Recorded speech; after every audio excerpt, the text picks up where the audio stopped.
a beekeeper, an organic farmer, and a forester. And how cool is that? I cannot not say it. It's so cool. I'm honored to present him. Thomas Waitz, the floor is yours.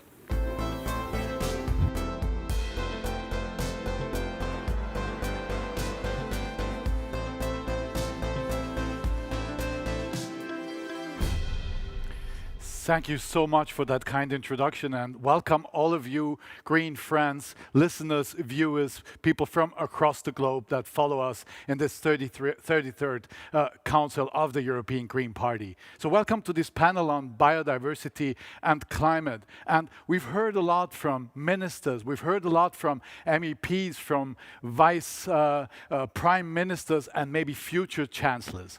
But this panel is aiming more to look from the perspective of bottom-up. We will hear speakers from the Global South, from the Indigenous community, from the climate movement and youth movement, but also from the level which is closest to the citizens when it comes to deliver concrete policies on climate and biodiversity. So for this, I would like to start this conversation with one of the new upcoming, I would say, stars of the green movement. He's one of the progressive mayors of the movement that is spreading across the European Union. And we see more and more cities changing towards green, left, and progressive mayorships in the center of Europe, but also across in the east, in the south, across the European Union. And let me just mention a few of them. Let me start with Ada Colau. Her party, Catalonia en Comú,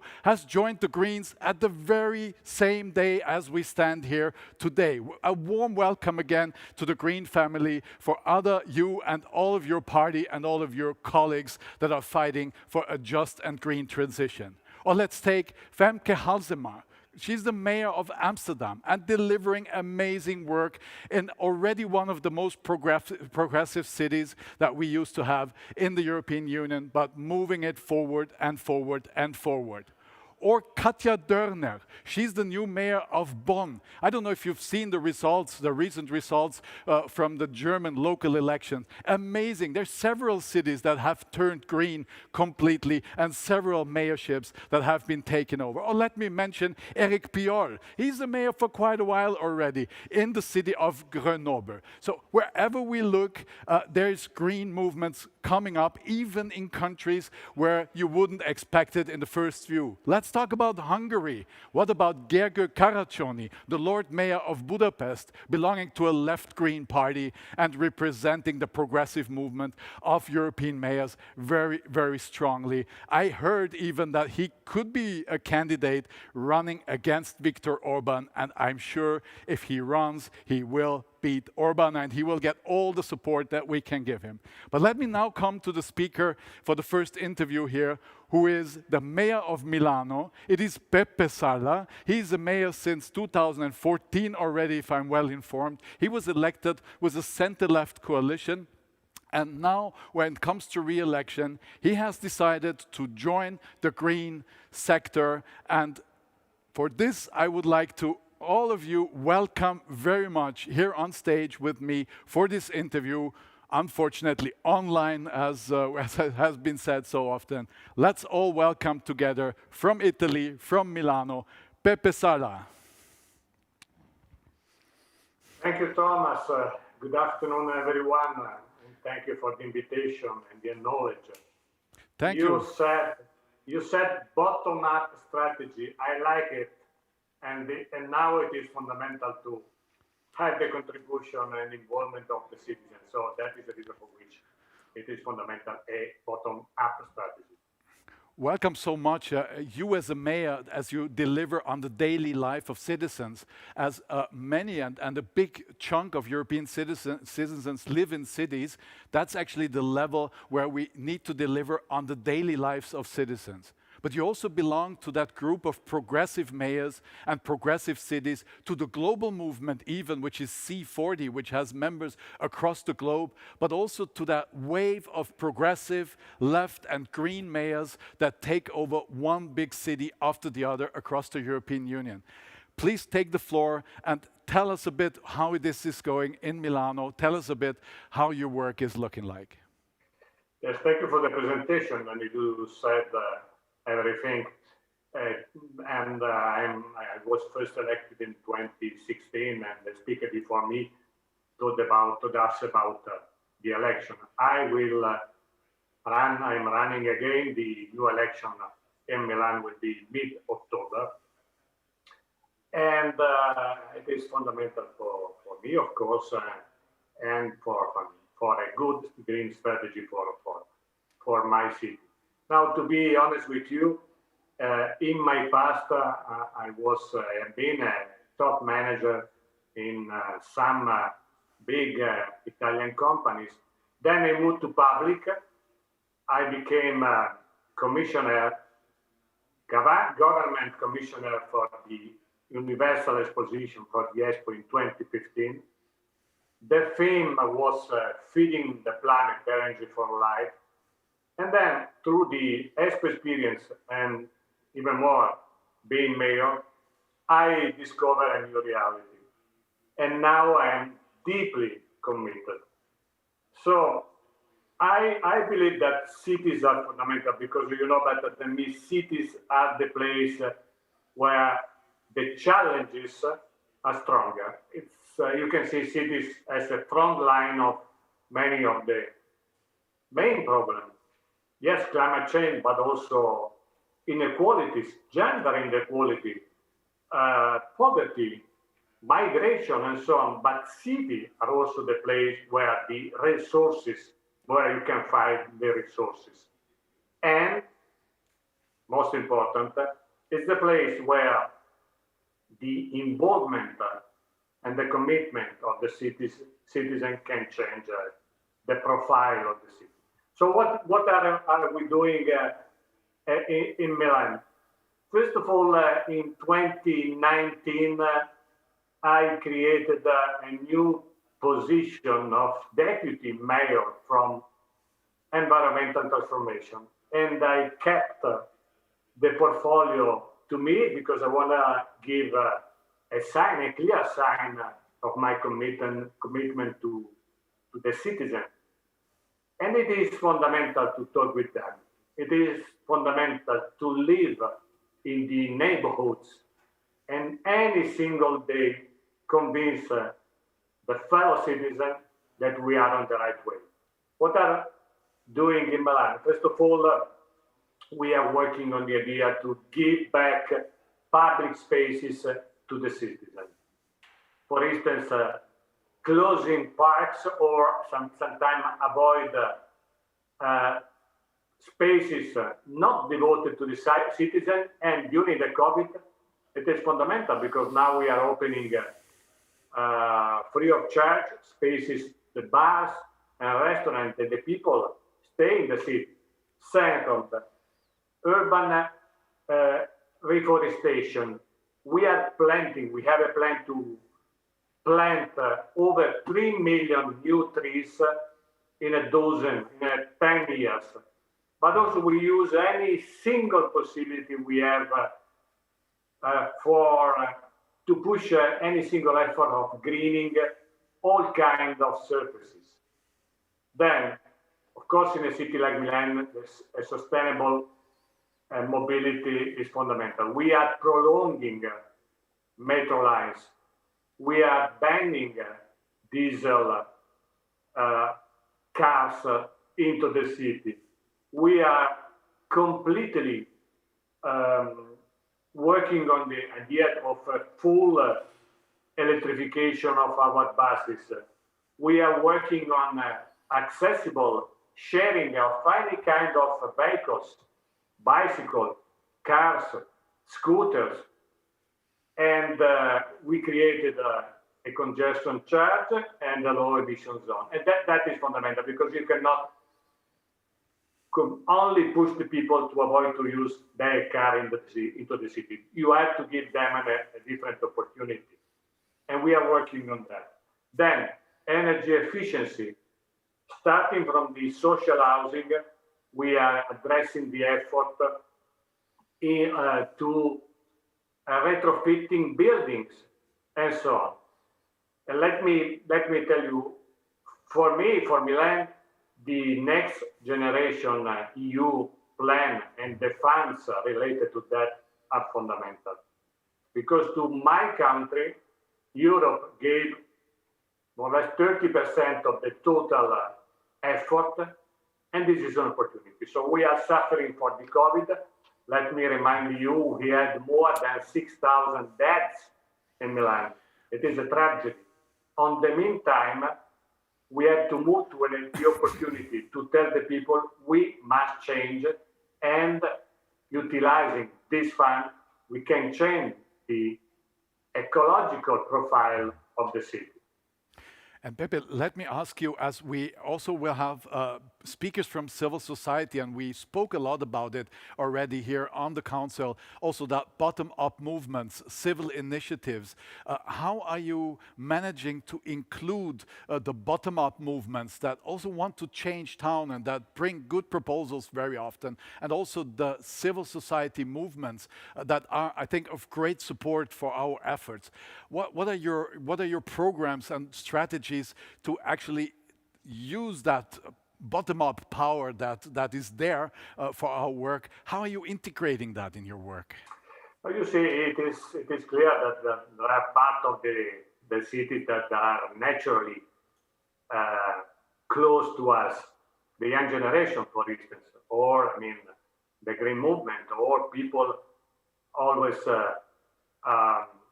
for the human rights.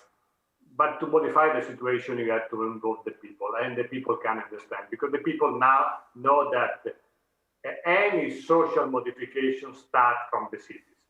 Mm-hmm. I've been told, because I'm quite old, I've been told 30 years ago, I've been told that the people will leave the cities because it's difficult to live in a city. It's the other way around. But the reality is that the people want to live in the city, but they want a different city.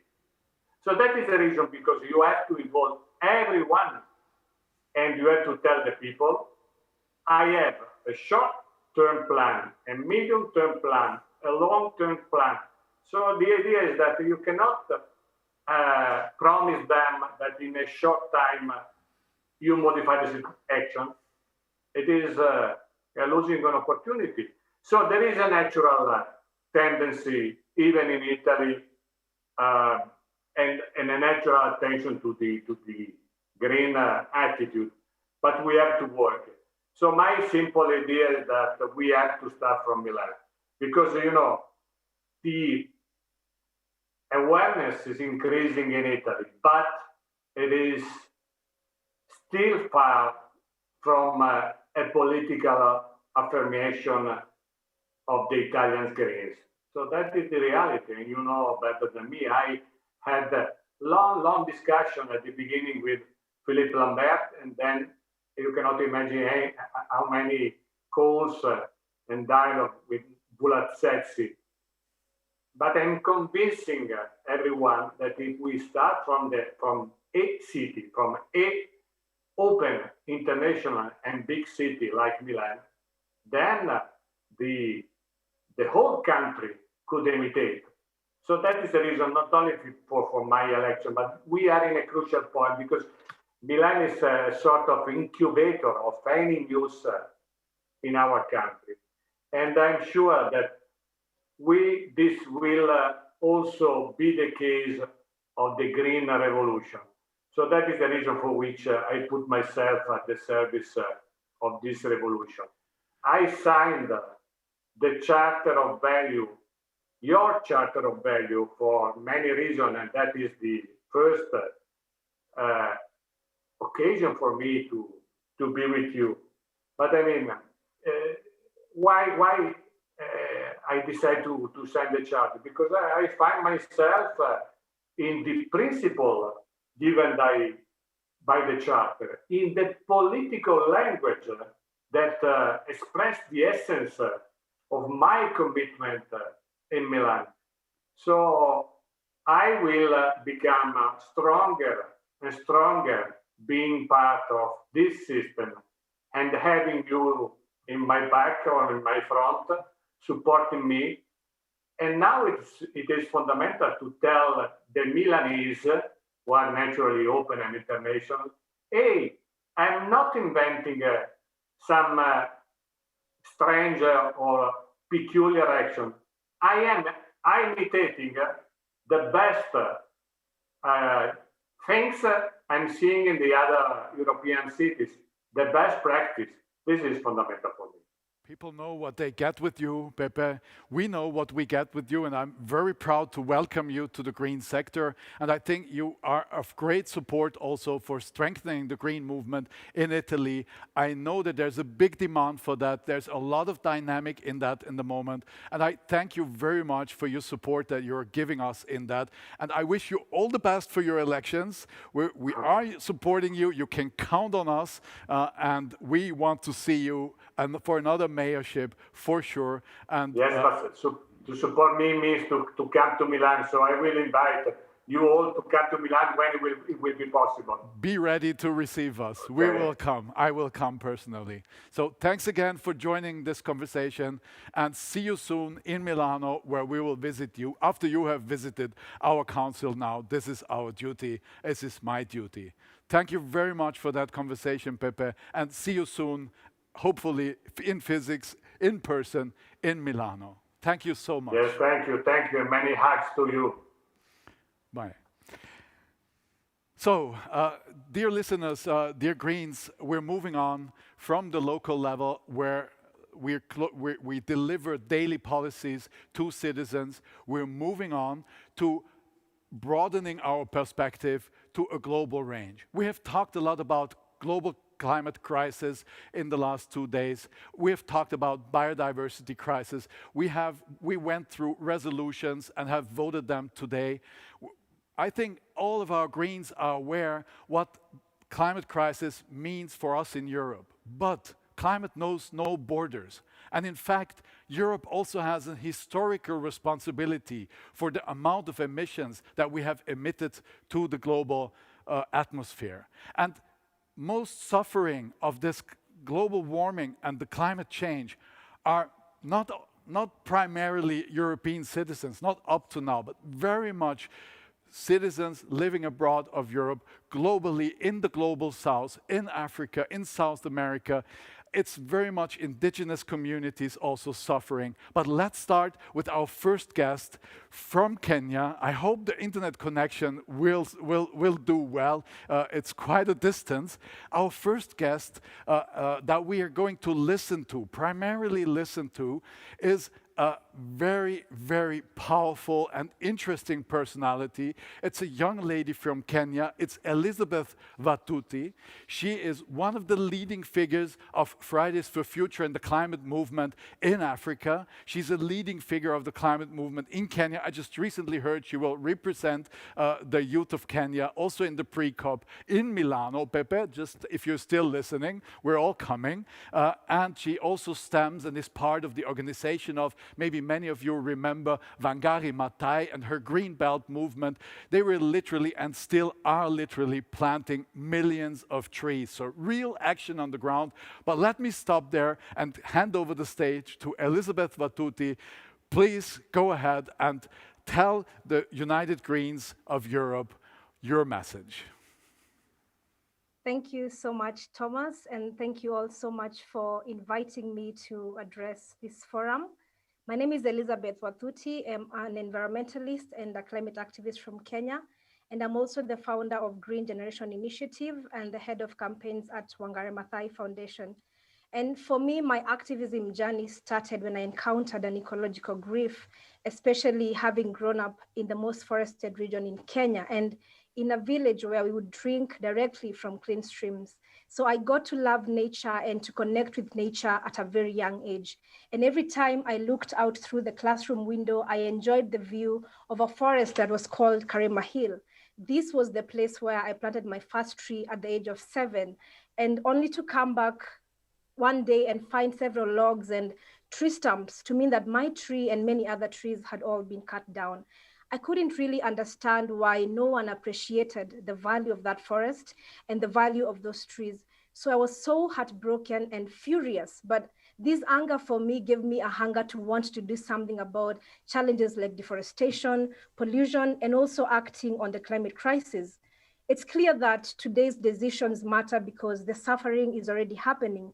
And climate change may always feel like a distant threat to people living in the EU, but I have personally witnessed firsthand a vast array of climate impacts in my country, from droughts and acute water shortages that are threatening the lives of over 200,000 fellow Kenyans, famines and food insecurity, floods, desert locust invasions, heat waves, among many other impacts. And many people talk a lot about how women have to walk for long distances in search of water and food for their families. But if only we understood the magnitude and what this means, then we would act faster as if our house is on fire, because it still is. And 1 month ago, I remember I visited Samburu County in Kenya, crossed a bridge of what was supposed to be an overflowing river, but it was instead a totally dry land. I spotted a woman with her 3 children from a distance. They were crying, and I walked towards them to see if I could talk to them and maybe listen to their story. And to my surprise, she was hand digging a well to get water for her children, having walked for over 12 miles. And the water in this case was dirty and not even safe for human consumption. So I gave her and her children water to drink for the day, but how they were going to cope for the rest of the year greatly disturbed me. And especially knowing that she was only one among the millions of people who are directly facing the impacts of the climate crisis. So the question we should be asking ourselves now and today is, what can be done, and what can European decision makers do to increase their ambition for solving the biggest global issues that we are facing today? For me, a just, fair, and equal recovery post-COVID-19 means putting the people who are disproportionately affected by the impact of the climate crisis at the center. Because the truth is, while we may all be in the same storm, we are definitely not in the same boat. We therefore need to continue working together to enable and encourage countries affected by the climate crisis to adapt and mitigate the impacts. And this means that developed countries as well have to deliver their promise to mobilize climate finance and listen to the voices of urgency in Africa. And it's no longer a debate that we have to accelerate and phase out coal and stop investing in fossil fuels now, and not in 2050 or 2030, but now. And we also need to massively increase investments in regenerating nature. This means that we also at the same time have to keep all our remaining natural ecosystems intact and start to actively regenerate the lands that we have degraded over time. And for me, investing in nature-based solutions is going to awaken our imaginations in so many ways, because it's about the food that we eat, the forest we walk into, the water that we drink, the bird songs we enjoy and listen to every day. And I believe that every patch of land can be regenerated. For me, when I founded Green Generation Initiative, my main aim was to change the narrative and mindsets of people towards our natural ecosystems. And I had to start with school children, the generation that will have to live longer with the consequences of the world's inaction. And so far, we have nurtured over 20,000 school children to be environmentally conscious, started food forests in the designated corners of the school compounds where we plant mixed species of fruit trees to facilitate the school's feeding programs, and also grown over 30,000 tree seedlings with a 98% survival rate as a result of the Adopt a Tree campaign that ensures that every child in every school in my country gets a chance to plant and adopt a tree in their school compound. This also means that impact is not planting millions of trees around the world, but impact is how many of the trees planted actually get to grow up to maturity. And all of these actions and impacts tell you that young people are not only holding leaders accountable, but are also doing what should have been done. So we can only rise to the challenges of the climate crisis by working together, listening to the voices of young people who are calling for urgency in tackling the climate crisis, and acknowledging that while we may all be in the same storm, we're definitely not in the same boat. Thank you. Elizabeth, thank you so much for that inspiring speech. And I think for everyone in the room and who listens today, it must be so clear that it's also a question of solidarity, that we in the so-called Western world do our utmost as decision makers, but also as bottom-up politicians, that we do our utmost to reduce our CO2 emissions as fast as possible, to become CO2 neutral as fast as possible, and to restore biodiversity in the most effective manner that we can. Because the outcomes of the climate crisis affect millions of citizens every single day, and very much also the most vulnerable ones. Thank you so much, Elizabeth, for mentioning women being most affected in many areas of the world, next to rural communities, poor communities. It's a question of solidarity that we invest as much as we can into restoring nature and rebuilding climate. Thank you so much for joining us, Elizabeth, and all the best to Kenya, all the best to your work. And I'm looking forward to see you in Milan. I think it's end of September or beginning of October for the pre-COP. I heard you will represent Kenya there. Looking forward so much to meet you in person again, and thanks again for joining. Thank you so much. So we're moving on now to across the pond again, but another one, not back to Europe, but we're moving on to US now, where I want to welcome an outstanding personality representing the indigenous community on one hand, and representing one of the forefront fighters, and I would say most effective warriors against fossil fuel extraction, pipelines, destruction of landscapes, abuse of water. One of the outstanding personalities of that battle from US, from the indigenous community. I want to welcome for her speech, Tara Houska. Welcome to the family, and please let us hear the United Greens of Europe. Let us listen to what you've got to say. Hey, bonjour, and good morning. It's great to see you. Bonjour, Kinawa, Shapawe, Kwe, Indigenous, Makwa, and Dudame, Gojiting and Dunjiba. My name is Tara. I'm Bear Clan from Couchiching First Nation. I'm calling in from the front lines of the long-time fight against Enbridge's Line 3 tar sands pipeline that's set to go through my people's territory. That's where I'm calling you from. We're about 200 yards off the proposed route. So here we are in the midst of climate crisis. Here we are knowing what lies in front of us science-wise and what kind of future we're actually at this point trying to mitigate. And here Indigenous people are, and many others around the globe are sitting and seeing the fossil fuel industry expand, seeing extractive economy continue to infinitely grow, seeing the last beautiful places treated as sacrifice zones. Native people are just 5% of the population globally. We have been subjected to genocidal practices, to theft of land, theft of culture, theft of identity. Yet we also hold 80% of its biodiversity.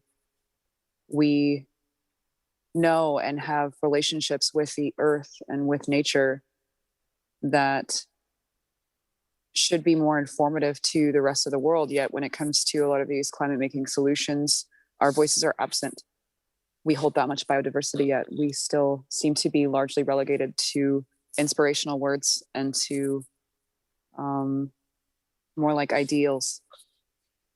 Yet I sit across the desk from fossil fuel financiers, from the men and women in three-piece suits who look at me like I don't understand the way of the world, yet they have forgotten that they drink water. They have forgotten that they are human beings and they cannot live without clean water, clean soil, and clean air. Those basic truths of life that we all share have been sacrificed on the pyre of profits and of economy. I think about that seventh generation all the time. That's the way our people look at life, is we are just one link in this chain. And the earth doesn't belong to us. It actually belongs to someone else, and then it belongs to somebody else, and then it belongs to somebody else, always those to come. But I think about them and I wonder, when they're in a place ravaged by climate crisis even more so than it is now, because the global south is already experiencing this reality,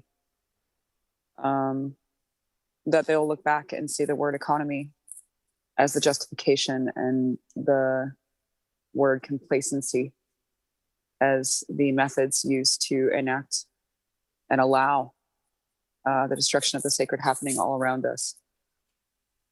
Line 3 that we're fighting, this big tar sands pipeline, is 1 million barrels of tar sands a day from Alberta, Canada, up by First Nations up there, passes through First Nations all the way along its route, and then comes into my people's territory here in northern Minnesota, through our wild rice beds, through the headwaters of the Mississippi River to the shore of Lake Superior. The Great Lakes are 1/5 of the world's fresh water. 1/5. That's where human beings are at in this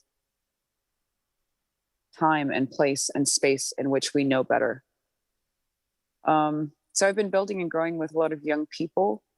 And when I say building and growing, literally building community and growing food and trying to reestablish the connective tissue between people and our mother, and asserting our place in the web of life, not the hierarchical pyramid of life, to reframe our thoughts and our ways of knowing.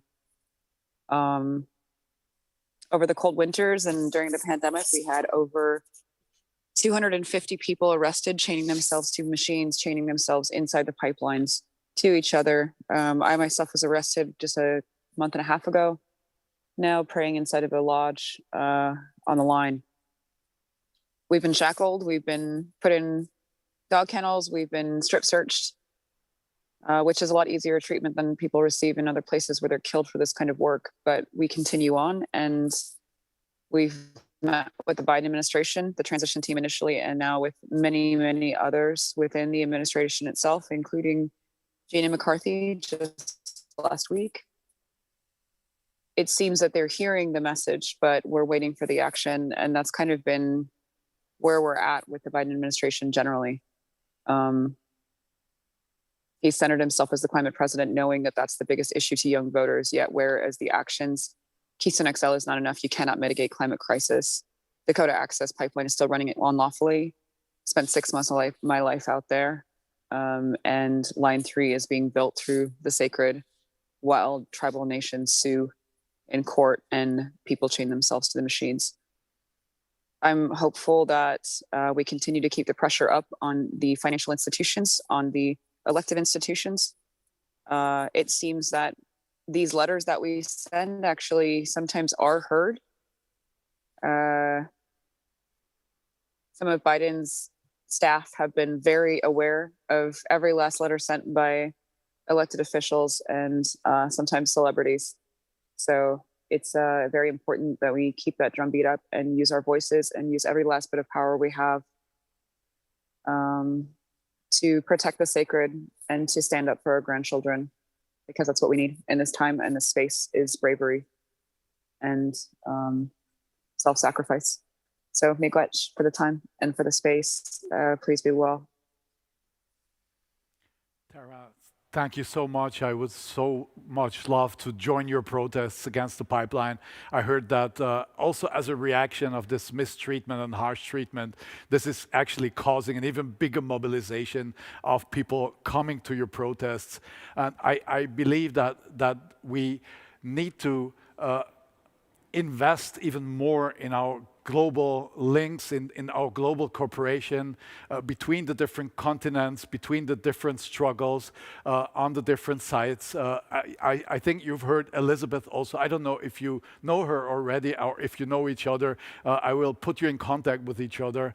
And I want to show just a huge amount of respect, Tara, for you keeping up the fight, keeping up the spirit, staying strong and staying so wholehearted in fighting for our planet, for our nature, for all our planet and all our nature that we share on this global planet. I thank you so much for joining us today, and I wish you all the best, and I wish you very much also that the Biden administration follows on their promises with real action on the ground.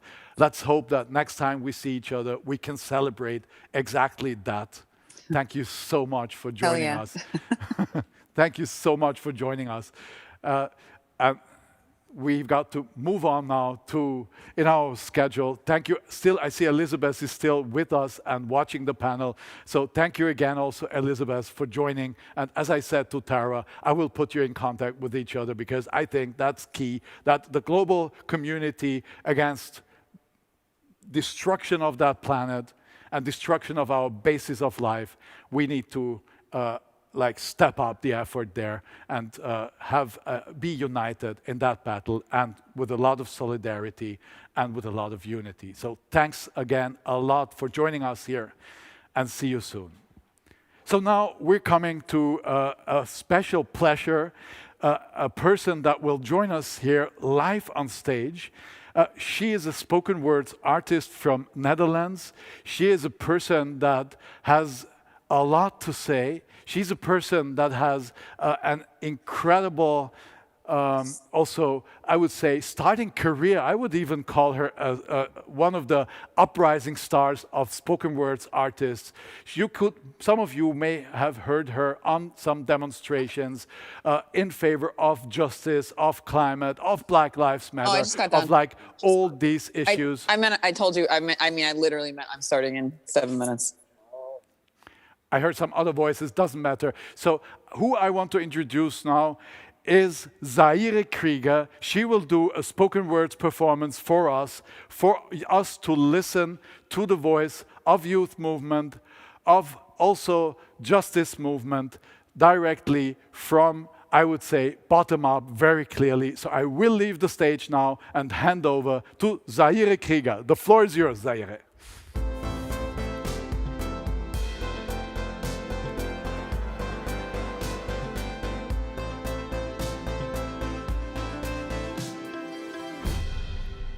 Thank you. I am humbled to be here.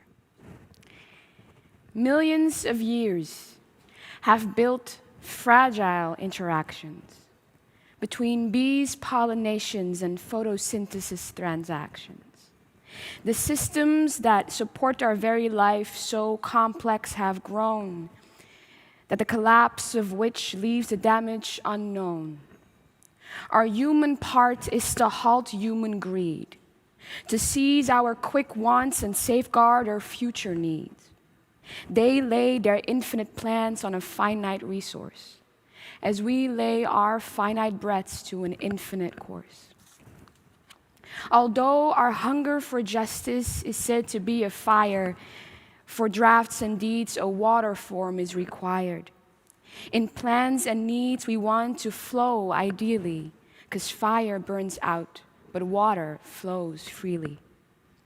And with the greatest of intentions, we move to tables of decision. With grand inventions, we try to cement divisions. While what grows through concrete is trying to find a way, our roots are snubbed by the routine of the day. Disillusioned, we learn that water and oil do not mix, that human lives can be reduced to geopolitics, where justice is supposed to reign, greed can justify all the means. Unfortunately, we see that our water cannot wash all dirty dishes clean. And through cloudy rivers, it becomes hard to focus, like mopping with the tap open, like you are but one drop on a hot stove. Your once river feels like a dried up grove. Where your once found spark is now a vapor, and your dream of justice is nothing but a stack of papers. Your once offense now became a mere defender. Your activist agenda is now just a Google Calendar. But you forget. History will be kind to you, because even your one drop is a step to aspire to, just as you aspire to the ones that came before you.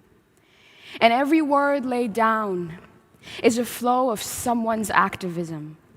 Every course in this river is a sum of the meandering power of every speech, report, and commission, slowly chipping away at what is and carving away for what is to be an earth that was broken and with your efforts hopefully in remission.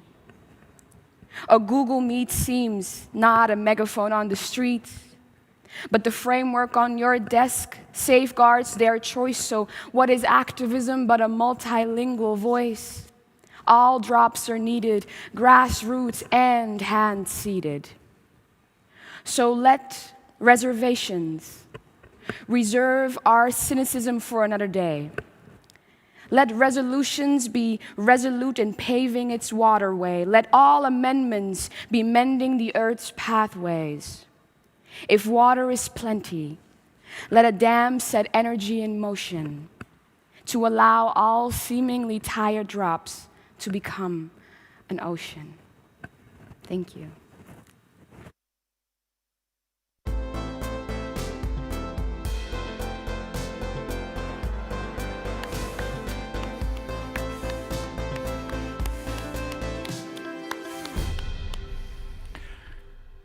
Oh, wow. I would actually prefer to have some moments of silence to let that sit.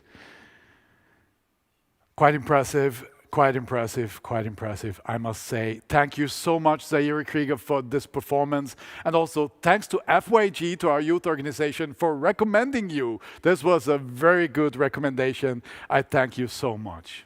So the next part of our panel will be more about the question, how the relations between civil society and policymakers looks like, how that interaction is actually shaping our political daily work, how that is implemented in what we are reaching in negotiations and all of that. And for this session, I would like to start with an interview with an impressive personality coming from Denmark. It's Pia Olsen Dyhr. I hope I expressed your name in the right way. She is the leader of a Green Left party from Denmark, SF, which is a member party of European Greens for quite a while. She is representing the party in the government since 2014, and she's leader of the party also for, I think also since 2014, if I'm right, but you may correct me.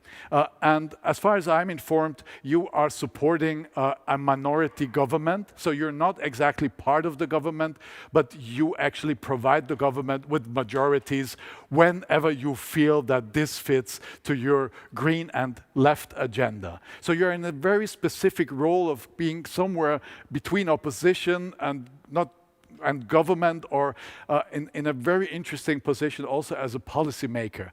Let me ask you, Pia, how are you actually organizing your work? How is your relations to civil society? And what does all that bottom-up energy that comes from Fridays for Future and other civil society movements, what does that mean for your work? Thank you so much, Thomas. First of all, I would like to say thank you to Zaïre. It was impressive. It made a huge impact on me.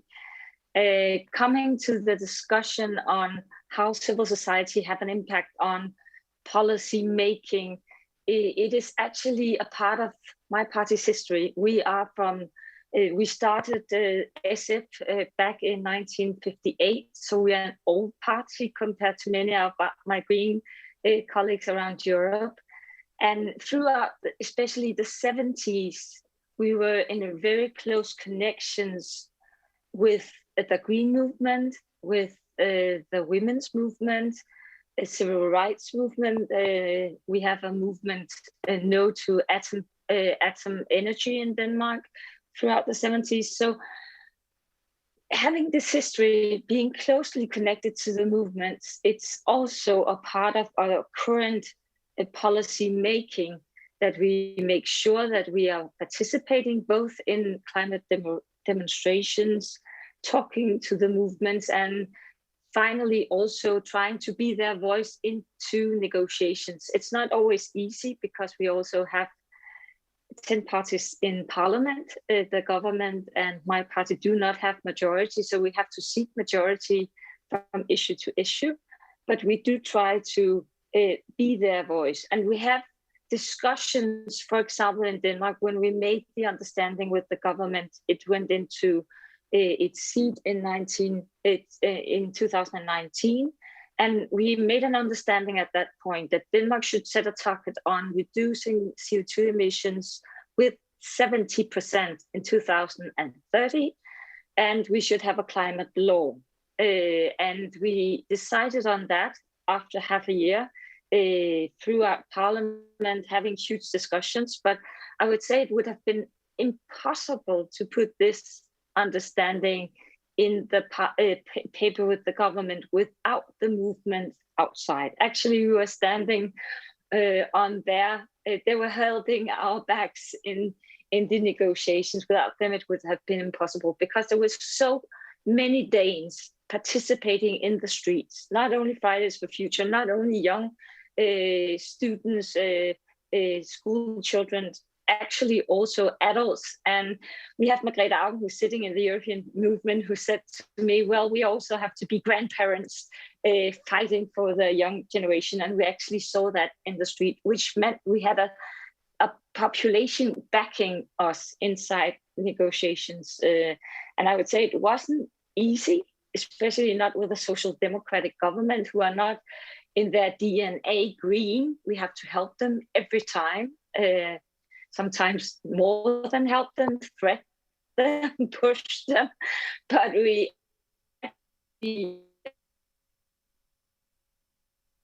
set the target, and now we are actually trying to focus on how we do it in the energy sector, how we do it in the transport sector, how do we do it in the agriculture sector. It's difficult, and I think the young people standing for Fridays for Future sometimes expect more of us than we can actually deliver, but we're trying all the time. And I would say that we are stronger because of civil society. Thank you so much for that description also. I mean, Denmark is a quite remarkable country within the European Union, as one of the countries that have the most ambitious CO2 reduction goals. There's real action visible on the ground. Let me just mention also one of the examples I mentioned a lot, which is Copenhagen, that turned its public procurement, like all the kitchens for children, for elderly people, to I think 90% organic and regional and everything. You're a role model for cities across the European Union, how to actually change towards a healthy diet. But that's the local level on Copenhagen, I know, but Denmark is a role model here for many of us. So you're saying that actually, even if there's some criticism here and there from civil society, this is something that helps you in negotiations, that keeps us on track. So this is actually what you're saying is that it's not, we shouldn't be offended if civil society is a bit of the thorn in our flesh, kind of keeping us on track. Or did I understand you right there? I think it's important. The reason why my party had a very good election the last time was because of both the Green movement and their push for climate change, but also another movement, which were parents and children going together saying that we have to have better conditions for children between 0 and 6 when they come in kindergarten. And it was not only that, but also their employees who went to the streets. And both those movements are criticizing my parties, saying it's not ambitious enough, you've not done enough yet. But I would say sometimes when we negotiate budget every year with the government. We are the government's closest supporter, and which means that they have to come back to us having these discussions saying, okay, SF has said we wanted on climate in agriculture sector, we want to reduce it with 8 million tons before 2030. How can we do it? And then we say, okay, we want more plant-based foods. How do we ensure that? And sometimes we then hear, okay, but could we go even further? But without having the majority with the Social Democrats or with the Social Liberals or the left, we still have to find solutions, which means that not everybody's satisfied, but they still see, okay, you actually are moving it. And most of them commend SF for what we're doing, but there's also some of them saying, oh, couldn't we do just a bit more? And I think it's good for a party that is that old as mine, sometimes to get a kick in the behind to make sure that we always have to focus on the fight and not satisfied with the results, because we are not ever finished with changing the world. Pia, let me ask you a last question. As you're a clearly left Green party, what importance does the combination of the two questions of climate justice and social justice have for you in your political work? I think it's very important if you want to make sure that everybody's supporting the green transition we have to go through. That it's not just some who can see that their daily life will benefit from it, because then we will have a society which is breaking up. We've seen it in the US, where you have a very divided society. You see it in Britain, you've seen it in France. And that's not just because of climate change and these issues, but we want to ensure that everybody sees the benefits in the green transition. And that means when we are putting into taxation, we are raising taxation, for example, on energy and water. We have been the party saying, okay, but then we have to make a green check or a green substitute for the people with less funds. So we ensure equality at the same time as we make the change in the green area. And I think it's very important. And when you talk about energy, when you talk about water, when you talk about these, well, we have to be still efficient and save more of it if we want to actually see into the future. Then you also have to be very clear that some people cannot pay reduced taxation, and then you have to compensate them. The people with, for example, a family unemployed, having 3 children, they will still have access to water or energy, but without being bankrupt. So you have to make these kind of balances. And I actually think you cannot be green without being also for social justice. I think it's interlinked. Thank you, Pia, so much. I think that last sentence really counts for all of us across Europe. We're the European Greens, not just European Union, but across Europe. You can't be green if you are not green and social at the same time. I thank you so much for joining this conversation. I wish you all the best for your work in the Danish Parliament with your party SF, and I wish to see you back. I hope at our next council. It's not a spoiler anymore. It will be in Budapest, and it will be along a huge battle also to kind of restore democracy in Hungary. So maybe we can welcome you there. Personally, I would look forward very much to that. Thank you so much for joining our conversation. All the best to Copenhagen. So we move on. And we move on now to the last round of our panel here, where we will now invite, I would say, the strongest political movement that we've seen in the last years. I'm a member of the European Parliament, but in fact, the strongest political force in the last 3 years in the European Parliament was not a parliamentarian group, it was not a party, but it was a civil society movement rallying on the streets, motivating thousands and tens of thousands, young people, students, but as we just heard, also adults and even grandmas and grandpas for climate. And I'm so proud to welcome one of the key representatives, one of the key activists and one of the key initiators of the Fridays for Future movement, or I think in Belgium it's called Youth for Climate movement, one of the initiators and key driving personalities of that. And this is Adélaïde Charlier. She's 20 years old. She's a personal advisor to Mr. Timmermans. She's speaking to Biden and to von der Leyen and telling them that to move their asses and to start acting rather than go on talking. Welcome very much to that session. Thank you so much for accepting our invitation. Adélaïde, the floor is yours. Thank you very much. Hello, everyone. It's a pleasure to be here with you and to be invited to probably remind you of messages that you have already heard a lot these past 3 years, because as you have heard, I'm part of the Fridays for Future movement on an international level, and in Belgium it is called Youth for Climate movement. and I'm sure you heard a lot about our stories, but I think that a little update is always useful. And I think it's also my role here as a citizen.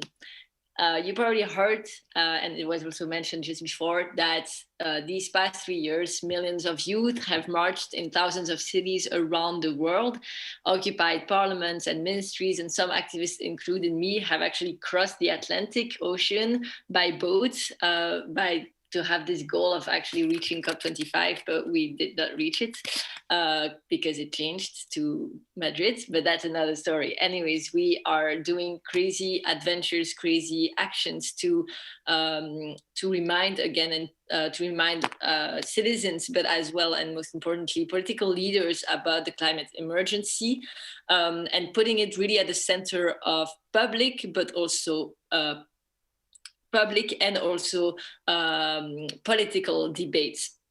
Of course, the corona pandemic has been really hard on us, as on everyone, but for a social and climate movement like ours, it has been really hard to massively gather, but that did not mean that we stopped striking nor acting. We're still here protesting, mainly online, but we have organized huge meetings with important leaders, but also important scientists to continue and raise awareness for ourselves, but also for citizens. And we have also made a lot of videos to put pressure on political leaders. You have probably heard, for example, about our CAP campaign to go against the Common Agriculture Policy that you will actually have to vote on as MEPs in the next months, I think. So this is a crucial campaign that we will continue online to ask you to withdraw the cap. Well, no, not you. Well, to ask you as MEPs to vote this cap down because it is not aligned to the Green Deal,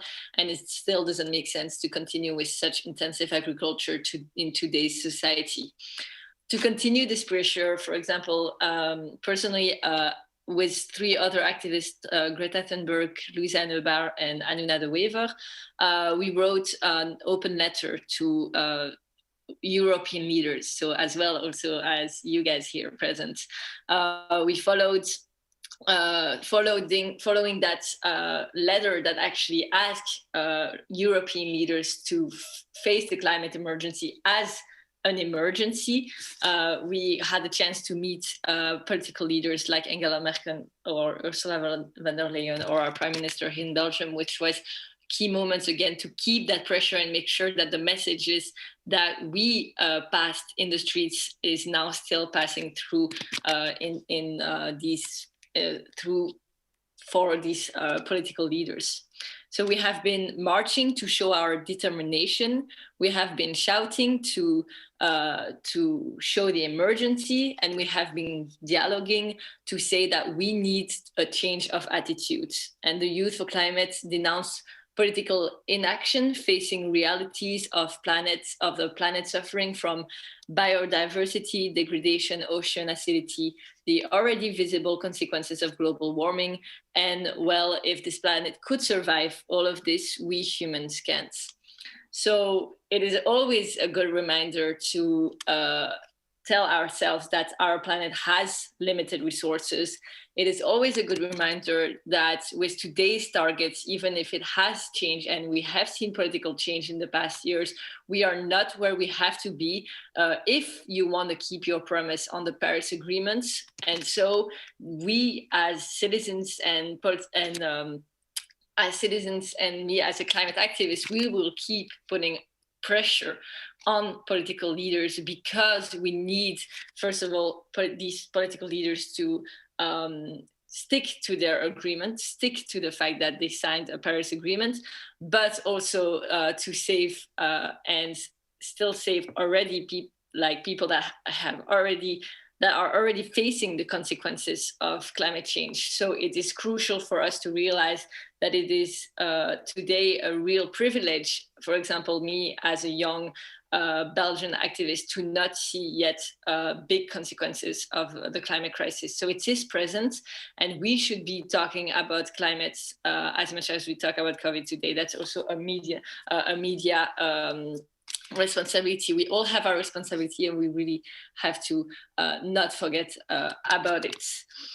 There are so many things I could tell you, but just I think it's crucial to put science back on the table. You are doing your negotiations, you know that we're talking about the taxonomy and that we are politicizing things that cannot be politicized. And that is, again, a crucial point that we cannot forget about.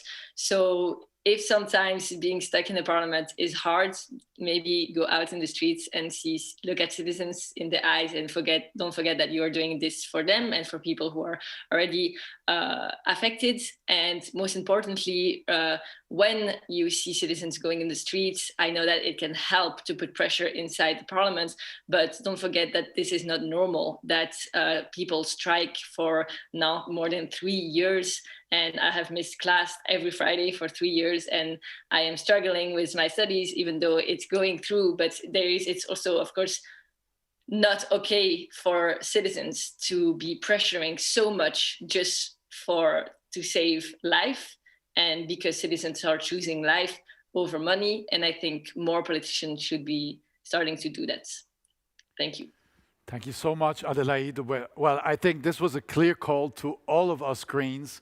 Go out on the streets, march with the climate movement, look into citizens' eyes, and stick to the promises as much as we can. And just to you, Adélaïde, the fact that this new commission came up with the Green Deal was very much based on your initiatives to actually raise awareness across the whole population that this is an emergency that we have to tackle now and not tomorrow, and that we have to face directly. And this pressure also kind of then voiced itself also in elections, in polls, and that also moves social democrats, conservatives, and liberals to kind of fear the voice of the street and at least start to move into the right direction, even though we know, I mean, out of my experience, 2 steps forward and 1 step fought back by fossil industry, and then we take another initiative where we are not giving up. And it's so good to hear you, to see that you're still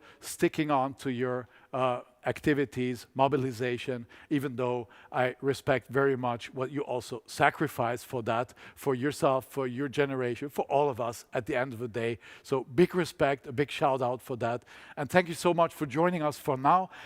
And let me move on to our second speaker here on the panel. And I was talking already about action on the ground. And here we have colleague from you, Adélaïde, from the climate movement, from the anti-coal movement, but also a queer activist. But today we will talk about climate, about coal phase out, and about these kind of issues.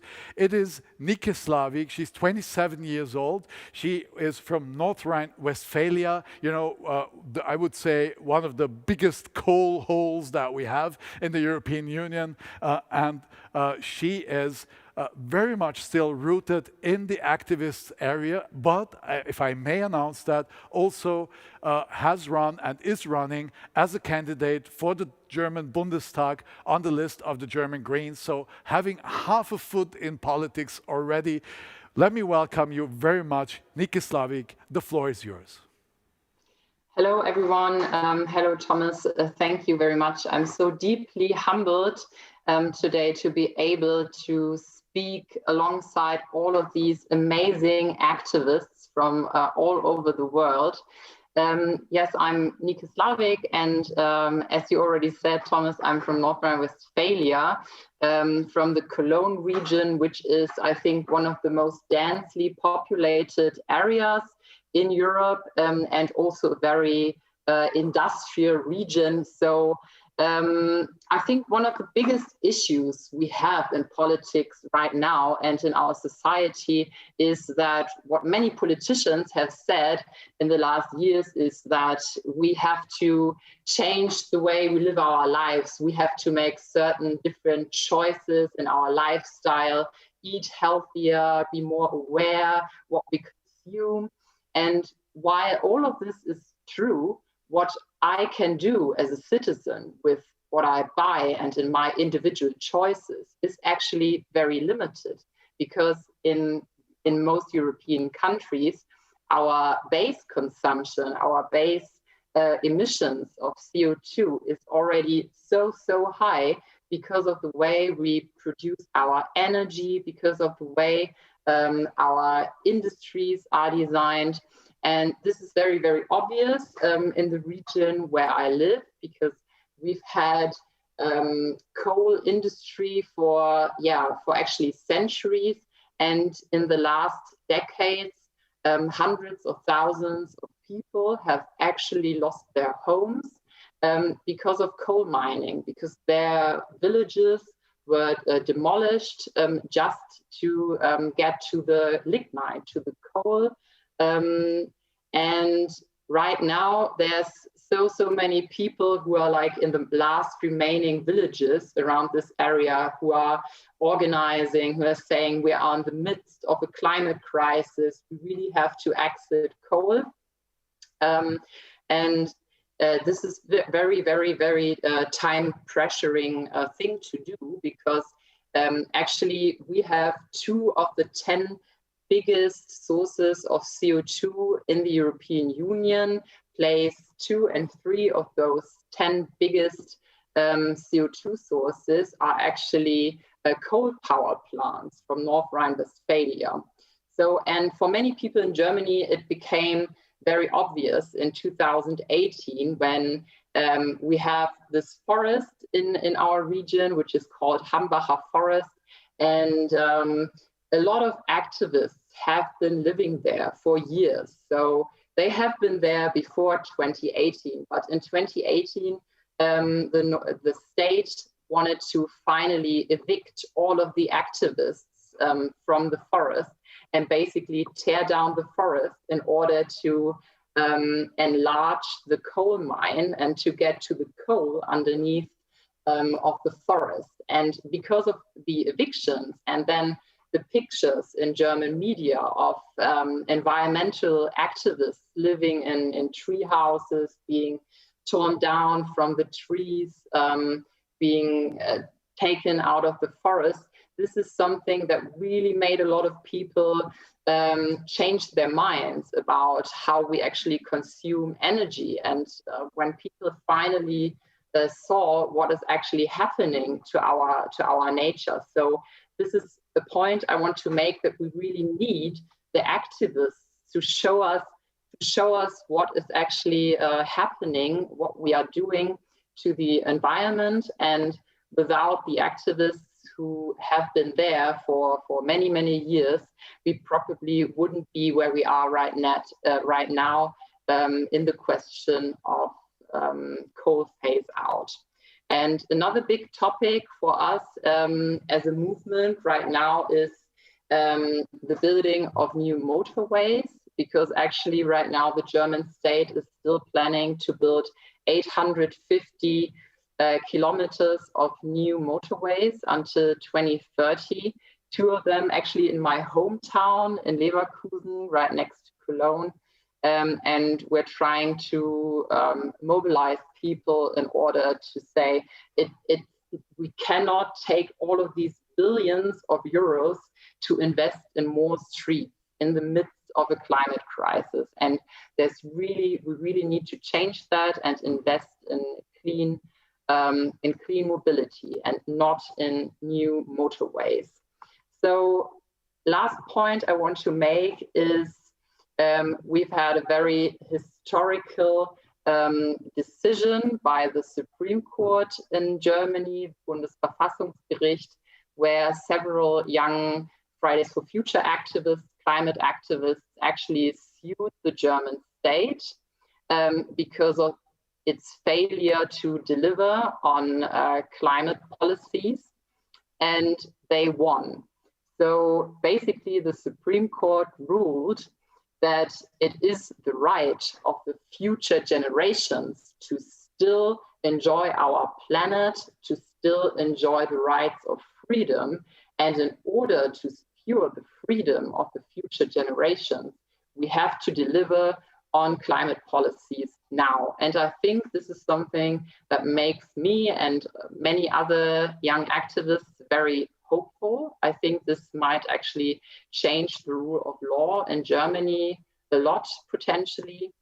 And also there's lots and lots of young people going into politics who want to really make a change in the climate area. And this makes me really, really hopeful. And being hopeful, if I am in the parliament, if I might make it in autumn, I really, really hope that I will get my ass kicked in the future by other young activists who tell me, please, please deliver, and you need to make more. And yes, I still hope that we will have big, massive mobilization in the future, because to this day, no political party has actually shown a comprehensive way on how to really tackle the climate crisis in all of its aspects.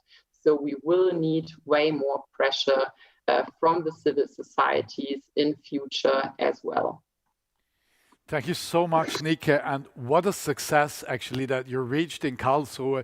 At least our juridical institutions seem to show a kind of responsibility for the future generations, which is very encouraging. And also, thank you very much for taking your activism now into politics and trying to actually deliver on the actual policy making on the ground into action, and to support also the Greens, and making sure also that the Greens themselves stick to their pressure, stick to their ambition, and stick to their promises.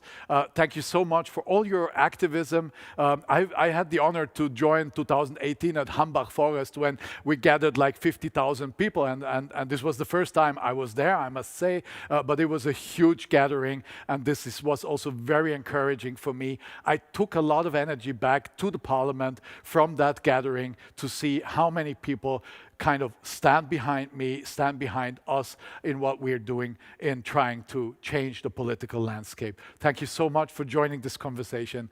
And I will move on now to a colleague of mine who is from Italy, from north of Italy, I think from the region of Milano, who is stemming very much from the social justice and environmental movement, coming from activism with a lot of roots there, with a lot of history there, and then joined a movement that was appearing very suddenly in Italy. It was collecting all kinds of people, also green-minded people. The 5 Star Movement, several years ago already, 2014, she entered the European Parliament, and still I see her very much linked to the activist side, to the NGO side, to the civil society side.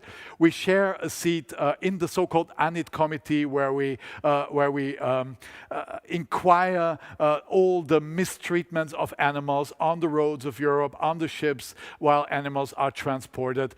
I know that you're working in the ENVI, so Environmental Committee, but also in the Petitions Committee, where you deal with the petitions coming from citizens to the European Parliament and deal with the demands of citizens to fulfill the promises, to fulfill their needs. Very big welcome to Eleonora Evi. You have joined the Green Group just half a year ago. Again, a warm welcome there. And now let us hear how you deal with that kind of two sides of your life, the activist side, the NGO side, and being a politician in the European Parliament at the same time. Eleonora, the floor is yours. I don't hear you yet. Yes. Sorry. Thanks a lot, Thomas. I'm very happy to be there with you all, and it's so inspiring to have listened to all the words that have been said since the beginning of this plenary. I'll start really from the words said by Petra de Sutter, that she told a precise phrase that it's really important to me: building our work on the work of others. This is really, I guess, the way we should work inside the institutions. We have, as political representatives, a huge task. That is the one not to break that bond, that link with civil society, and to do so it's not enough just to stay in a listening mode. It's a matter of do more than that. It's definitely a matter of creating those spaces for having a debate, creating those spaces to exchange informations and opinions, and to make citizens' voice heard inside the institutions. And this is particularly important in my opinion, and also in my work. As you said, I have been elected back in 2014 with the 5-Star Movement, and since that time, in particular when I was a political activist, it was such an important thing to me to boost all those tools for participation and democracy.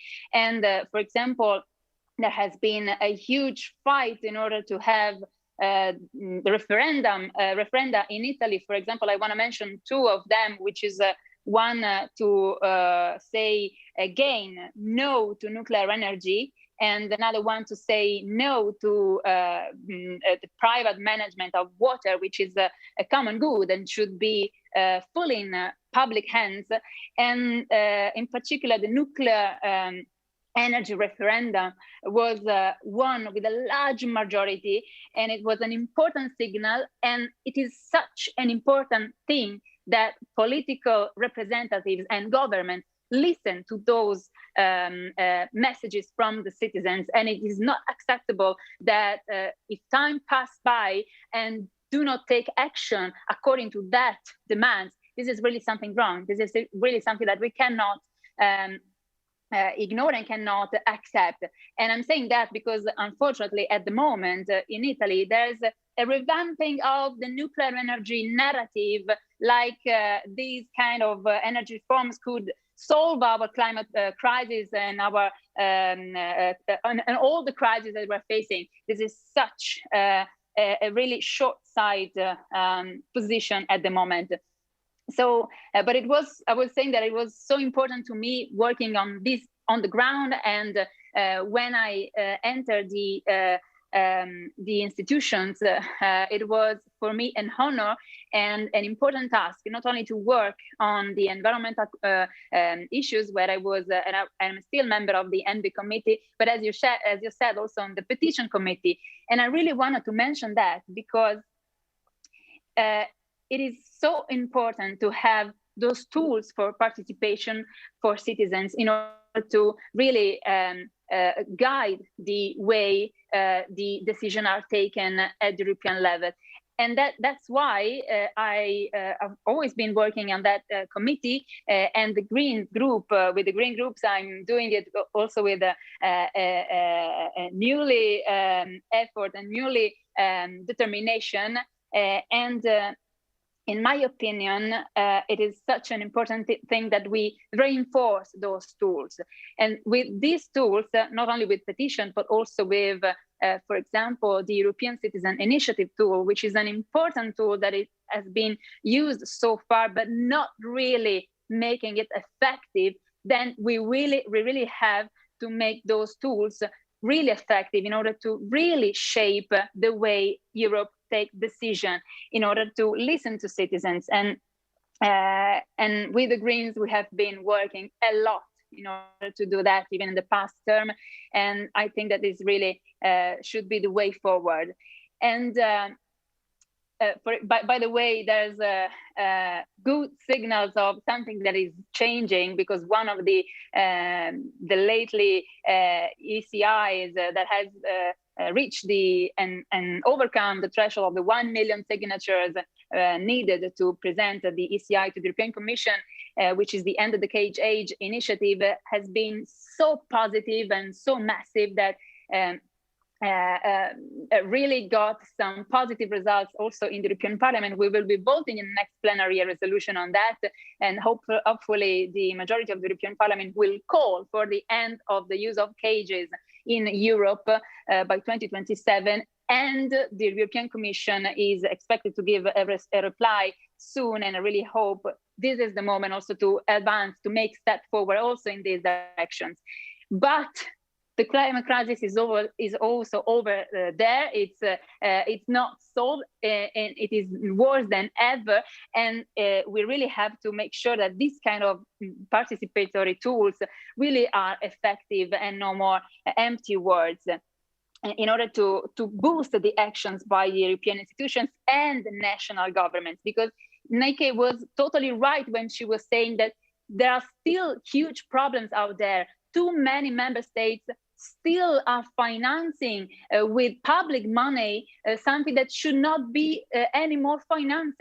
For example, just make an example, the Nord Stream 2 gas pipeline, but there's another one, the Arctic LNG terminal, will be funded by public money, by the Italian government and the French government. This is so absurd and impossible to accept in 2021, when we really have to make stop of the use of fossil fuels in order to embrace energy efficiency and renewables as the way forward.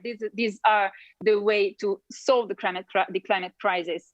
And I cannot prevent to mention also the reform of the CAP that you are following with me with a lot of passion, because it's really this is really an example where citizens have been mobilizing huge amount of energy on the social media, in the streets as well.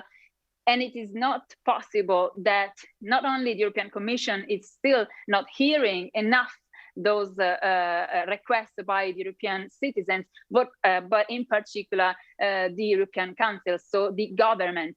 And unfortunately, also the Parliament here hasn't been so ambitious on the reform of the CAP, of the Common Agricultural Policy. But the message here is that we have to, we cannot give up. We have to go on in order to push the reform to be ambitious and to be aligned with the Green Deal. Otherwise, it will be only empty words. It will be just an operation of greenwashing, and we cannot bear this. And it won't be acceptable for us. So it's really the moment to ask to fix this CAP, or it's really basically the time has come to withdraw that text and put forward a new one, which is real aligned with the two important strategies, the Farm to Fork strategy and the biodiversity strategy, that are shaping the way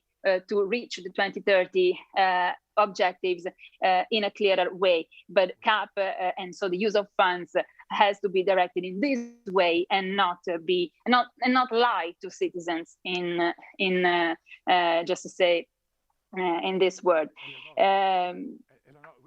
We've both joined the Vote the CAP Down movement. And first we have to vote this CAP down before the Commission will propose a new one, I fear. And to all the colleagues that are listening, if you have not joined the Vote the CAP Down movement, please do so, because if we go on with that destructive policy, Green Deal is done. Eleonora, if you allow me, I would like to raise a last question to Nyke and Adélaïde, if that's okay for you, and if that's okay for Adélaïde and Nyke.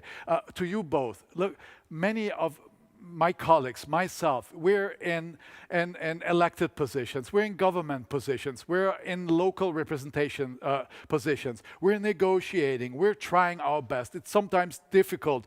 We have difficult coalition partners. We need to do compromises. And then we come back to the public, and the compromise is a compromise. And then we face kind of the critical comments from civil society. What would you recommend to our Greens across the European Union?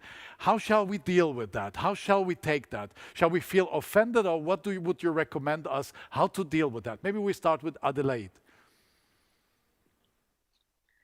Yeah, of course, that's a hard question. I think, of course, first of all, don't feel offended.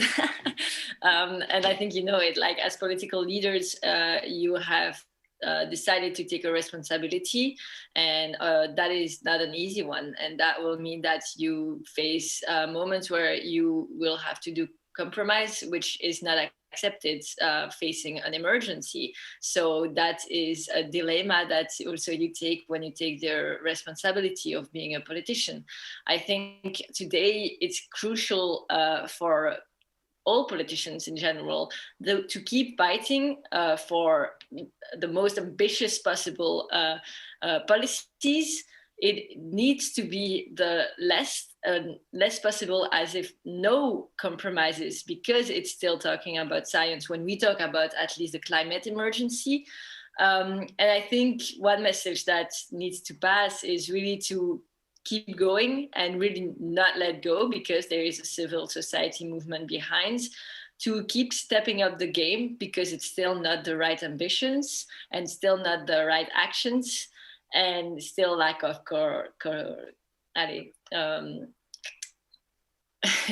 lack of coherence, sorry. And don't forget that we're talking a lot about life science, and that cannot be compromised, but we keep fighting for it. And as a citizen, I believe that it also happens through the streets and from outside of parliaments and governments. And our role is to remind citizens that they also need to be active, and that they have to keep taking their voices when they can. And so that will be the role that I will keep doing. But on your side, you need to be able to keep doing your own role of stepping up your game and, really pushing a maximum to get us where we need to be. Thank you so much, Adélaïde. Nyke, you have the last word in that session. You, as a person that is still very much rooted in civil society, but with half a foot in politics already, what do you recommend to us? I can really resonate with what Adélaïde just said, because politics is more than the parties in parliament and more than just the MPs in parliament. Politics is all of us, is citizens, parties, MPs, and social movements put together. And I think it is very, very important, especially in the climate crisis, that movements like Fridays for Future, but also movements that are maybe more a bit more, I don't know the perfect word for it, a bit more bourgeois, and also movements that are a bit more extreme with civil disobedience. I think we need all of these movements because, as I've said earlier, at least that's the case in Germany, like no party has yet really presented a plan that would be comprehensive on tackling the climate crisis. Like even what we as green politicians are doing and what we are putting forward is actually not enough for what the Paris Agreement really wants us to do. So we need the civil societies to push forward, and they need to criticize the parties. They need to criticize us as Greens as well, because if that wouldn't happen, and if we're just happy with strong Greens in the parliament, and that's it, we still have to make the compromises with the Social Democrats, with the Conservatives, with the other parties. And if there's no strong civil society behind us, we always have to settle for the minimal consensus, and that won't save us in the end. So let's all stay open to criticism and move forward together. Thank you so much. Thank you, Nyke. Thank you, Adélaïde. Thank you, Eleonora, for joining us at this Council of the European Green Party and for delivering your messages. It was a pleasure to listen to you. I hope the pleasure was also shared by my colleagues. I'm sure it was. So thank you very much for joining us, and hope to see you again, either virtual or physical, maybe on a rally on the streets for climate justice. See you again, and all the best. And fellow colleagues, I think one thing is clear as a message from this panel. We are many. We need to join forces across our society, civil society, but also take into account all parts of society, even those that have not yet realized in what emergency we're in. It's super important to strengthen also our global relations, to be together in that fight, to save our biodiversity, to save our climate, and to save the future for the future of next generations on this planet of humanity. So thank you all for listening. And now I will end this panel and hand over finally to our last speaker of this council, to Garcia, who will be announced by our moderator. Thank you very much, and see you again in Budapest in the beginning of December. Bye.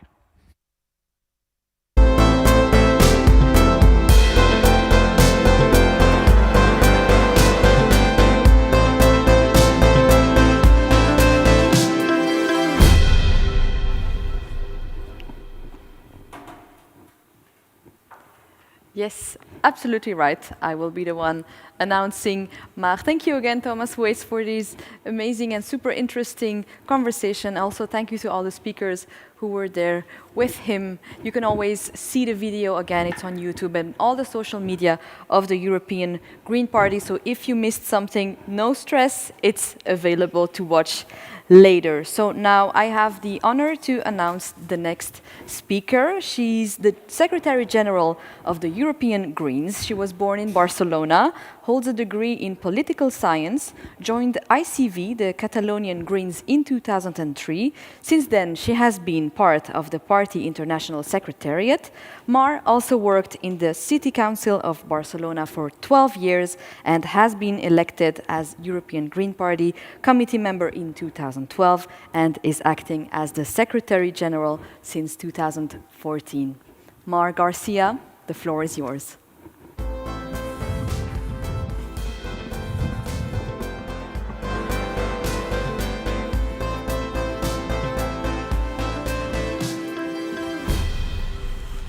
Thank you very much. Yeah. So we come to a conclusion of this council. So my dear green friends, the positive evolution of the fight against the current pandemics makes me think that at the next EGP Council meeting, we will finally be able to meet again and reestablish the strong personal ties typical of the European Green family. We've already said it, we're going to meet in Budapest. But this 33rd Council has been an online one again. Nonetheless, and despite the distance of this format, I believe we have managed to work and discuss a lot. And we have managed to do loads of politics, and that's what we're here for, to do politics.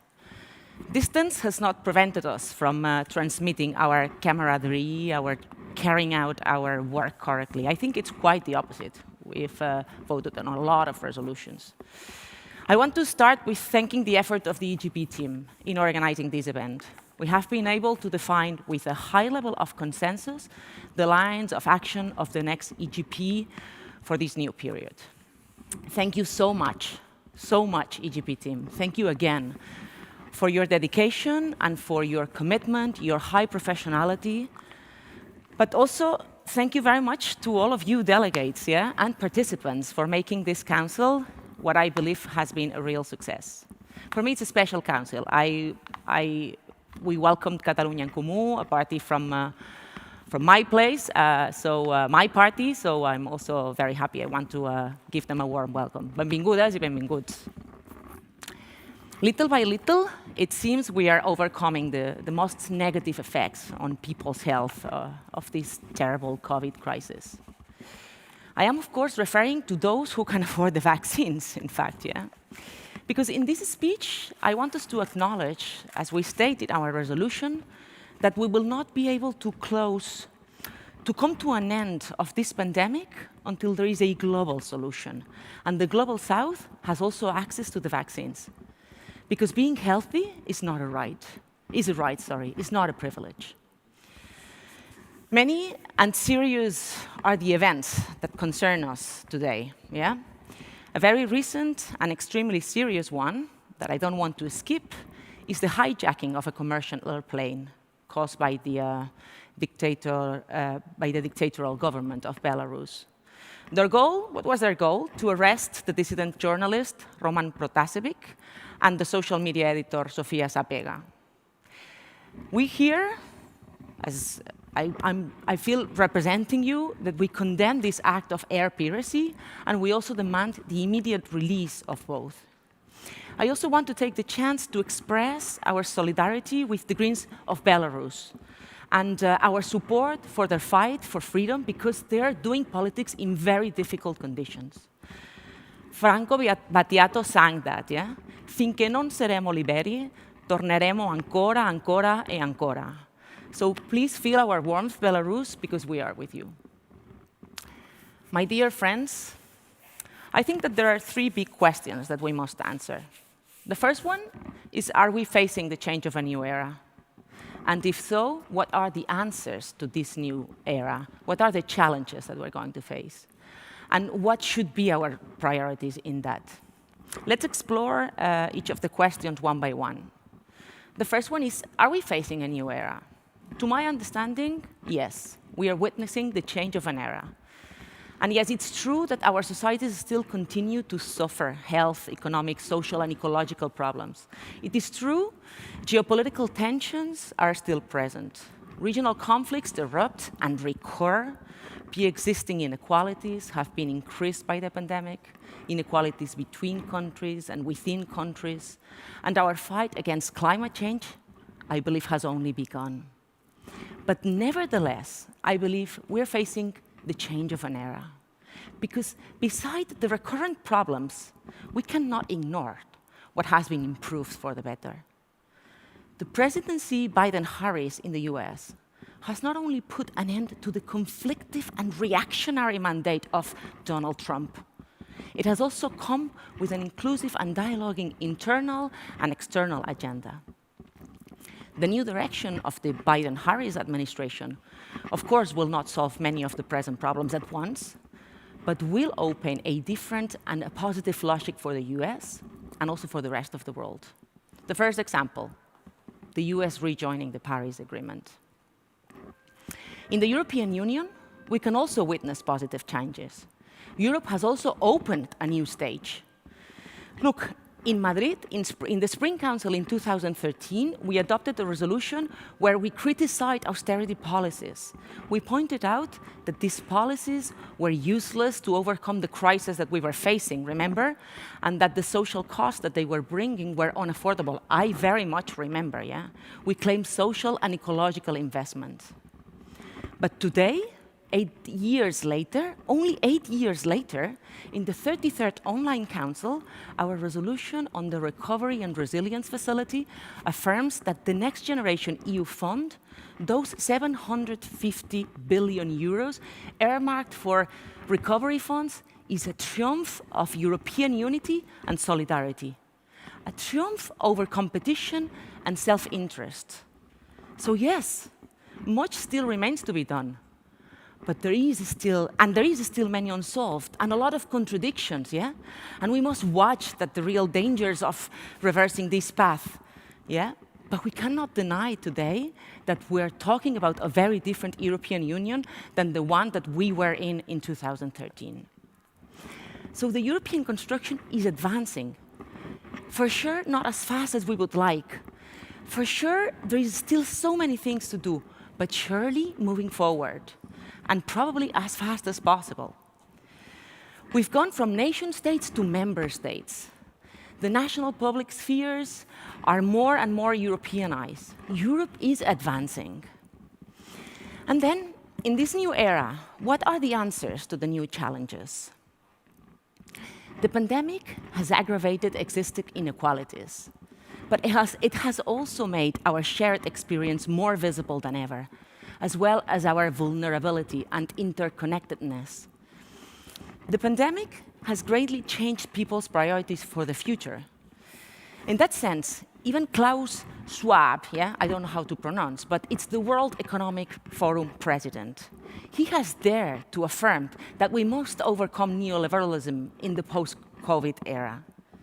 I know it may only be words, but still, doesn't action first start by being conceptualized? The Financial Times itself urges the implementation of radical reforms that will make it possible to reverse the policies prevailing in the last 4 decades. We, the Greens, have had our own narrative regarding how we understand the necessary recovery. We have been able to bring together many diverse causes into a common grammar of change. Our beliefs and our proposals, as well as our political capacity, have allowed us to influence beyond our parliamentary percentage. And the current Recovery and Resilience Facility, its green conditionality, very much leads towards the green path that we're aiming for our societies. We will, of course, watch the national recovery plans, but the green path wouldn't have been there without us. I must say, though, that I regret we didn't have the majority to still introduce the gender conditionality. Unfortunately, the current patriarchal system is still constraining the future that women deserve. Nonetheless, in slower motion than Zaïre, that's for sure, but there is no going back in the fight for gender equality. We see it, we feel it all over Europe and in the whole world. There is no going back. This post-COVID era that we want must be one of a new social and ecological contract. A new contract like the one defined by the Indian Nobel economist Amartya Kumar Sen. And I quote him, yeah?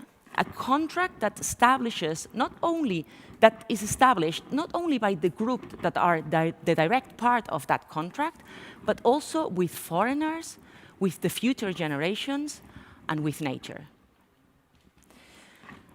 This pandemic has brought a lot of uncertainty into our societies. And by now, unfortunately, we have already learned that if we do not respond to this concern, it will evolve into fear. And fear is the breeding ground for populism. Annalena Baerbock put it very well yesterday. Yeah? We must combine the economic solution to the coronavirus crisis with the unavoidable ecological modernization. But all of this with the aim of creating an environmentally friendly prosperity that it resonates on citizens' ears. Yeah? This is the only way possible. Also, the Conference on the Future of Europe has been convened. We also have a resolution about this. And after an interinstitutional initiative that will end its works in 2022 under the French presidency. We will face it, of course. We're already getting ready, and we will face it with ambition and a clear idea of the Europe we want to build. But without forgetting and very much aware that the future of Europe is also being built today, in the present. And the recovery funds are, to my mind, to my understanding, a good scaffold to this construction. Finally, the last question, yeah? What should be our priorities? What in that new era? What should we aim to prioritize before anything else? I think that today, in our political fight, our priorities must be the solution to the social and ecological burning problems of every citizen, yeah? Of the daily citizens. We must aim for policies that impact everyday life, that allows us to respond to what cannot be postponed, to what citizens believe that cannot be postponed. The fight against climate change cannot be postponed, but also solving the daily problems of so many people, the problems that these families are facing, cannot be postponed. And the last thing, and also more important, or as important, giving hope and prospects for the future, especially to the young people, is an urgent responsibility. Young people, those young people who have already endured 2 consecutive crises, the financial crisis of 2008 and its consequences, and the coronavirus crisis of 2020. And they're also, for sure, going to be the first one to taste the severe consequences of the climate crisis. My dear friends, the great effort that the Greens are making in defining proposals, in offering solutions for the present urgencies, must also go hand by hand, must be accompanied with a battle over values, with the aim of protecting our democracies. We fight for the values that we believe our democracies are built on. The pandemic has modified certain perceptions, has put into question certainties until now irrefutable. I mentioned the Financial Times as an example of this before. Who would have thought the Financial Times would have said this? So it's up to us to wage this battle of values against those that, in words of John Keynes, said, or those that would be able to turn off the sun and the stars because they do not pay dividends. So, dear Green friends, in the coming month, several member parties will face national elections, also many others, but national processes in their countries: Cyprus, Germany, Norway, Hungary, Republika Czech, France. Every single one of them is important because the outcome of those elections will not only determine domestic policies of these countries, but will also and very much define the European political picture. I want to spare a few extra words about the first one to be faced after the summer, the German federal elections. In September, Germany will decide who is going to lead the main economic power of the Union and the fourth largest economy in the world. And for the first time, is a real chance that a Green candidate, Annalena Baerbock, will be that person, the future Chancellor of Germany. It sounds so big, yeah? So if that would happen, I strongly believe the next chapter in the European Union story is going to be a game changer. Nobody is unaware of the positive impact at all levels that the election of Annalena would have. Dear German friends, the European family is committed with you in this battle. Your siblings are here to support and walk along with you in this very important moment. You can count on us. I'm going to finish. In my last words, I want to pay a special tribute. Everything seems to indicate that little by little we are overcoming the corona crisis pandemic. But the trail of pain and death that has been left is actually very high. Each and every one of the COVID victims deserve our special respect and compassion. I have personal ones. But I would like, in these last words of my speech, to pay a heartfelt tribute to one of the groups that have suffered the most from this virus. I'm referring to our parents, to our grandparents, if you're younger than me, which I'm sure you are. I would like to pay a special tribute to those born during the war, in the immediate post-war period, to those who lived and suffered the devastation caused by the terrible conflict, those who had no other chance than to rebuild Europe from scratch. I'm actually very sorry, that their retirement and their old age was disturbed when not extinguished by this pandemic. Few generations deserve like this one to grow old and with dignity and to be able to die in peace. To all of them, my highest recognition. I'm sure I'm speaking on behalf of all of you. Sorry about that. Dear friends, take care. I'm very much looking forward to meeting you all soon. Until that moment comes, once again, thank you very much. Take care and stay safe.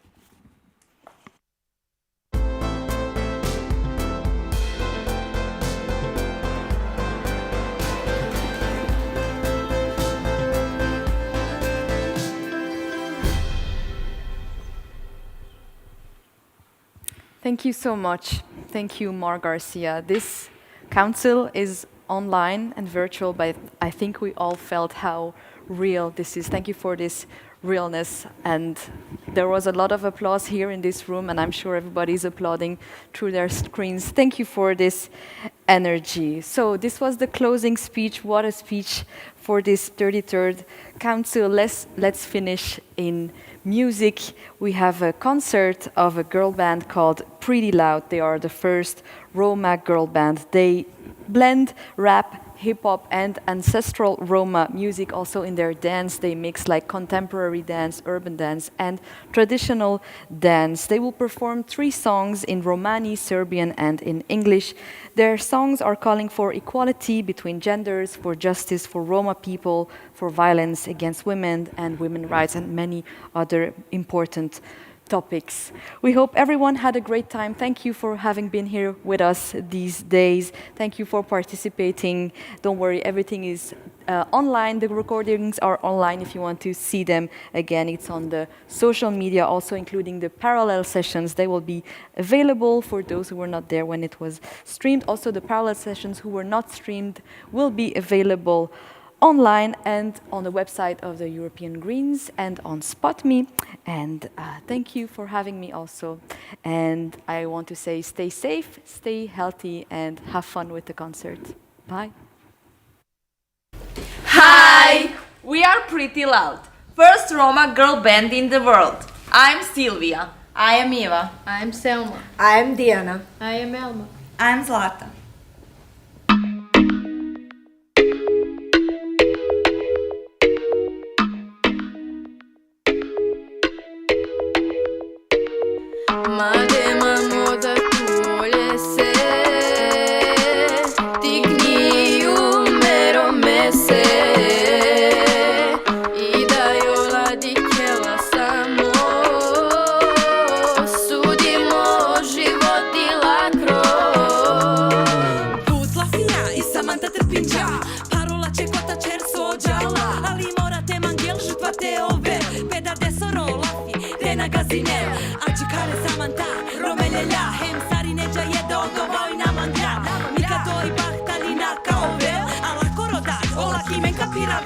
All that I wanted, I did it all by myself. Stand proud and fighting for our rights yesterday. For tomorrow, for women, standing equal next to men. For tomorrow, for women, standing equal next to men.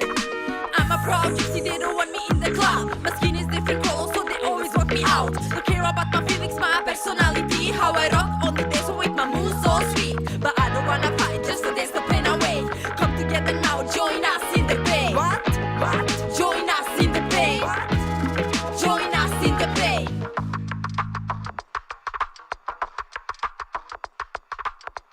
Probinte haljovema Zarvalani lete čuti nam ona. Nikoma našunela Normalo čublikano glaso kadav. Probinte haljovema Zarvalani lete čuti nam ona. Nikoma našunela Normalo čublikano glaso kadav. Ko crvena sa ološna buća. Potrko soju mete do kažina. Pa kaj mete i čerama. Volim da te napera. Pa slakujem čuvnicima isto ti snaga. Kođa jaša i pana pošuka. Sa sebi te čutina. Kedi želje bari pari ole se to stvarina. Hari po hari prođona uda. A me zbog tome ne je par korako anglal. Nije izmišljena reč, već je stvarna. To je najsnažniji osjećaj koje ljude spaja. Emocije privlači i vladaju osjećanja. Ljubav ume da oprosti ako greška nije mala. Jedan zagrljaj je potreban da osjetiš toplinu. Dobra podrška je dovoljna da na srcu olakša težinu. Pusti sve, prašti, molim, bori se i ustani sad na kao što bih ja. Saduheme te ovaduđene te mukena mena mare te mangaja men. Oh, ah, put mangaja men. Oh, ah, put mangaja men.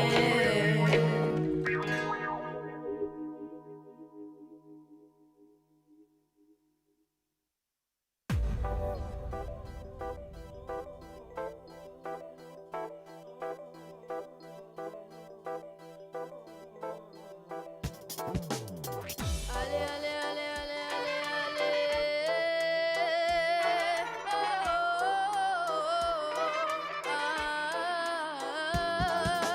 Dosta si ne, ame dikne na sija.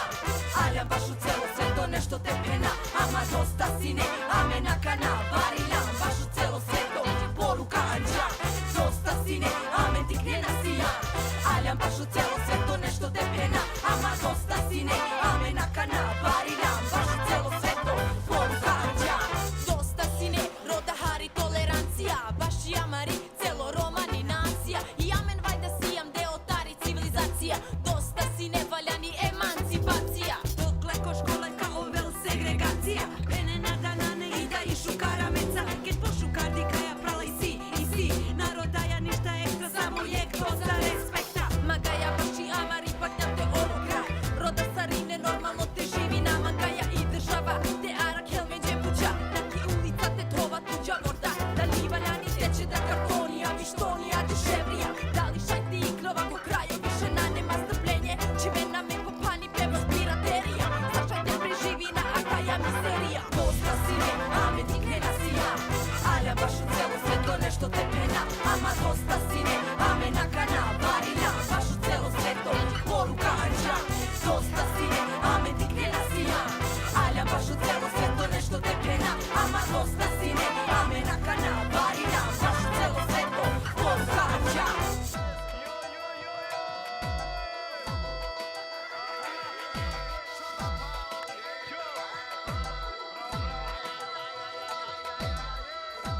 am čudno narodo. A mislim sad u men, nanuša, ali am baš u celo sveto nešto te pena.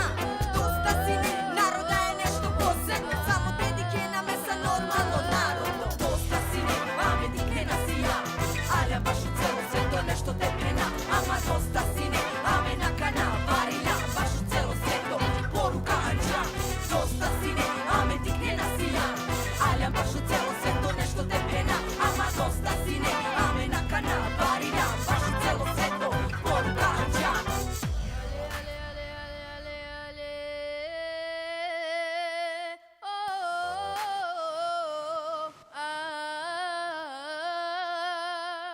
Dosta!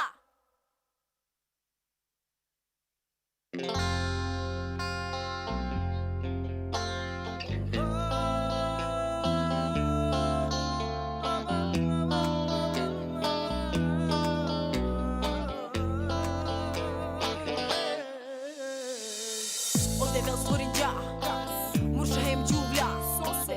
Tema njempe, te pošti nempe, koakavan život i desnađi nempe.